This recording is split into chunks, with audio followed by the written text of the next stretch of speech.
Hello and welcome to बवाल banking classes. आज हम लोग सीआईबी पेपर 4 में जो मॉडल थी उसका यूनिट 12 कर रहे हैं। इसके पहले के 11 चैप्टर्स हम ऑलरेडी चैनल पे अपलोड कर चुके हैं। Please go and have a look. जो मॉड्यूल ए और मॉड्यूल बी है वो भी प्लेलिस्ट पूरी बनी हुई चैनल पे है। Please go and have a look at it. तो जो भी ट्रिब्यूनल है, एपीलेट ट्रिब्यूनल, जो हमने लास्ट वीडियो में डिस्कस कर थे डीआरटी एक्ट के हिसाब से जो इस्टेब्लिश किए जाते हैं, उनकी क्या क्वालिफिकेशन होती है, क्या उनका कंपोजिशन होता है, वो सब इस चैप्टर में डिस्कस करेंगे। Before moving on, I request you to please pause the video and go through the copyright disclaimer. Understand that this video is for educational purposes only. Also, I request you to please subscribe to our YouTube channel, that is Bawal Banking Classes. तो जो tribunal है, central government को इसकी power दी गई है कि वो tribunal को इस्टेब्लिश करेंगे as per section 3 of the DRT act. ठीक है, तो इसमें जो सेक्शन है ये इसको सेंट्रल गवर्नमेंट को ये भी स्पेसिफाई करता है कि कहाँ पर ट्रिब्यूनल करने हैं और वो किन किन एरियाज़ को एंटरटेन करेंगे, मतलब किस पार्ट को डील करेंगे। ठीक है, जब भी उनके सामने एप्लीकेशन आएंगी उसके बेस पे कहा गया, मतलब एक सर्विस एरिया होता है ना बैंक का, उसी तरह से आप समझ लीजिए। जो गवर्नमेंट है वो इन पावर्स को एक्सरसाइज करती है और टाइम टू टाइम जो ऑफिशियल गजट है गवर्नमेंट के उसमें नोटिफाई करती रहती है। जो भी अमेंडमेंट है सेक्शन 3 के, उसमें 2016 में एक सब सेक्शन 1A ऐड किया गया था, जिसमें the central government shall be notify establish such number of वो बता सकते हैं कितने डीआरटी उनको बनाते हैं और उसमें कितनी बेंचेस होंगी, जिससे कि वो और उसमें उनके जुरिसडिक्शंस, पावर्स और एजुकेटिंग अथॉरिटीज़ जो होंगी वो कितनी रहेंगी। ये सब आईबीसी एक्ट, जो आईबीसी कोड था 2016 का, उसके अकॉर्डिंग से किया गया था। कंपोजिशन ऑफ ट्रिब्यूनल्स, जो ट्रिब्यूनल है उस वो केवल एक ही पर्सन होता है उस ट्रिब्यूनल में, जिसको बोलते हैं प्रिसाइडिंग ऑफिसर। और प्रिसाइडिंग ऑफिसर को कौन अपॉइंट करता है? सेंट्रल गवर्नमेंट अपॉइंट करता है एक नोटिफिकेशन इशू करके। जो सेंट्रल गवर्नमेंट है वो प्रिसाइडिंग ऑफिसर को उनकी ड्यूटी से डिस्चार्ज भी कर सकते हैं। इसकी पावर भी किसके पास है? सेंट्रल गवर्नमेंट के पास। अगर प्रिसाइडिंग ऑफिसर के लिए मिनिमम क्वालिफिकेशन और उनका कितना टेन्योर होता है वो बताया गया है। जो सेंट्रल गवर्नमेंट का जो प्रिसाइडिंग ऑफिसर होगा उसकी एटलीस्ट ही और शी जो है वो क्वालिफाइड हो किसके लिए? डिस्ट्रिक्ट जज की पोस्ट के लिए। ये उसका मिनिमम क्वालिफिकेशन है।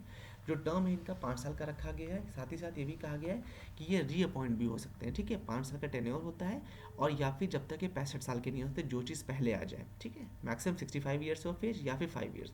जो सेंट्रल गवर्नमेंट है वो शैल provide the tribunal with one और मोर रिकवरी ऑफिसर। सेंट्रल गवर्नमेंट जो है ट्रिब्यूनल में एक तो मेन हो गया प्रिसाइडिंग ऑफिसर, इन्हीं का पूरा बन गया ट्रिब्यूनल, और इनको एक या एक से ज़्यादा रिकवरी ऑफिसर भी सेंट्रल गवर्नमेंट देता है, जो कि इनके ऑर्डर्स को इम्प्लीमेंट करवाएगा। इसलिए ठीक है, जो भी स्टाफ यहाँ पे अपॉइंट किया जाएगा सेंट्रल गवर्नमेंट के द्वारा, उसको हेड कौन करेगा? Presiding officer. ठीक है, उनके जो इंचार्ज होंगे, जो उनके सुपरवाइजर होंगे, वो कौन होंगे? सुपरिटेंडेंट्स कौन होंगे उनके?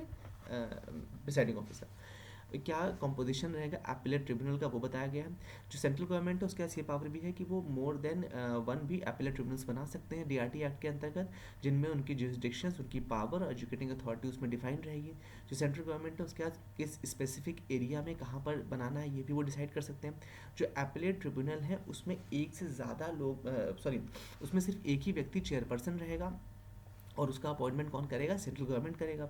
एडमिनिस्ट्रेटिव कन्वीनियंस के लिए सेंट्रल गवर्नमेंट के पास ये पावर भी है कि वो चेयरपर्सन को ये मतलब ऑथराइज कर सकते हैं कि वो एक ही चेयरपर्सन जो है वो एक से ज़्यादा अपीलेट ट्रिब्यूनल्स को भी देख सकता है। ठीक है, और वो उसको डिस्चार्ज भी ड्यूटी से कौन करेगा? सेंट्रल गवर्नमेंट करेगा। क्वालिफिकेशन क्या क्या है चेयरपर्सन बनने के लिए? पहला तो सेक्शन 10 में बताया गया है कि हाई कोर्ट का जज की जो क्वालिफिकेशन है वही सेम क्वालिफिकेशन किसके लिए चाहिए? हमको सेंट्रल चेयरपर्सन के लिए चाहिए। He has been a member of Indian legal services. ये कहा गया है कि वो उसमें इंडियन लीगल सर्विसेज में मतलब मेंबर रह चुके हों और उसमें उन्होंने कम से कम 3 साल के लिए कार्य भी किया हो। ठीक है, प्रिसाइडिंग उन्होंने एज ए प्रिसाइडिंग ऑफिसर भी कम से कम 3 साल काम किया हो।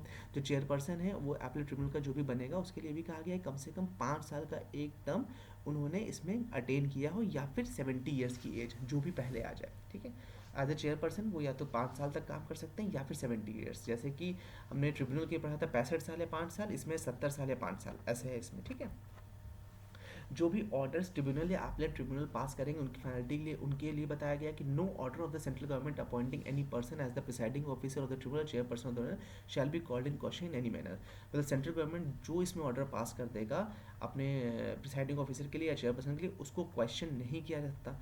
प्रिसाइडिंग ऑफिसर जो चेयरपर्सन है वो 3 महीने की रिटर्न नोटिस दे करके भी ऑफिस से रिजाइन कर सकते हैं। ठीक है, but they cannot be removed except by the order of central government. अगर सेंट्रल गवर्नमेंट चाहे तो मिसबिहेवियर या इनकैपेसिटी के बेस पर उनको रिमूव कर सकती है, बाकी और कोई उनको रिमूव नहीं कर सकता है।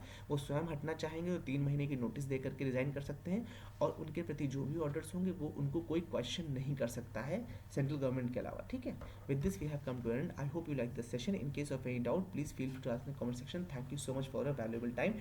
Do like, share and subscribe to the channel.